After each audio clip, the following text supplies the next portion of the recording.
Salut à vous pauvres mortels et bienvenue dans Comics Cult, l'émission des comics indispensables. Aujourd'hui, on parle de Crisis on Infinite Earths.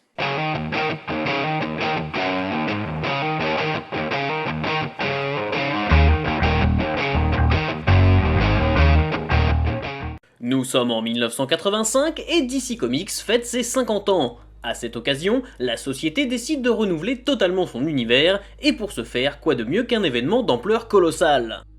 Pour faire face à une continuité devenant de plus en plus complexe et à une infinité de terres parallèles créées au fil des années par des auteurs ne s'encombrant pas toujours de cohérence, DC Comics décide d'organiser un énorme crossover permettant de tout remettre à plat, Crisis on Infinite Earths.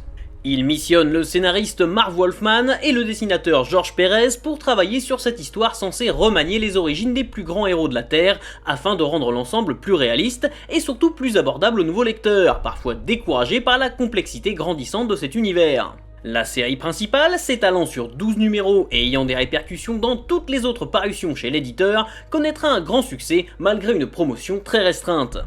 L'univers de DC Comics est constitué de nombreuses terres parallèles qui coexistent parfois sans le savoir. Cependant, une terrible entité du nom d'Anti-Monitor, dont le seul but est l'annihilation totale du multivers, envoie une vague d'antimatière qui dévore les mondes un à un. Son homologue bienveillant, nommé Monitor, rassemble alors des héros venus de plusieurs terres parallèles afin de l'arrêter, mais rien ne semble pouvoir contrecarrer les plans de l'Anti-Monitor.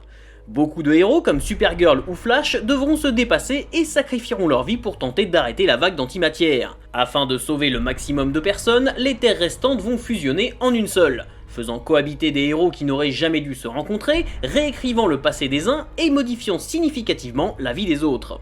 Les héros de l'univers DC Comics fraîchement resculptés vont alors devoir oublier leur monde respectif et s'engager dans une bataille qui dépasse les frontières que chacun connaissait jusqu'alors.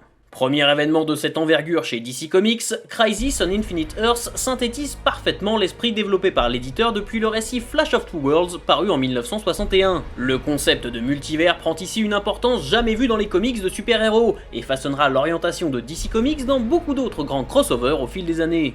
Avec une galerie de personnages foisonnantes, un univers plus riche que jamais et des théories pseudo-scientifiques très poussées, Crisis peut sembler complexe à aborder. Si la narration pourra paraître un peu datée, cette saga n'en reste pas moins un classique absolu aux répercussions inédites pour l'époque et qui, encore aujourd'hui, reste l'un des modèles de ce qui se fait de mieux en la matière. Voilà, jusqu'à la prochaine fois, je compte sur vous pour avoir de saines lectures. Si vous aussi vous avez lu ce comics, n'hésitez pas à me laisser votre avis dans les commentaires. Partagez cette vidéo et n'oubliez pas de vous abonner à la chaîne pour ne pas rater la prochaine.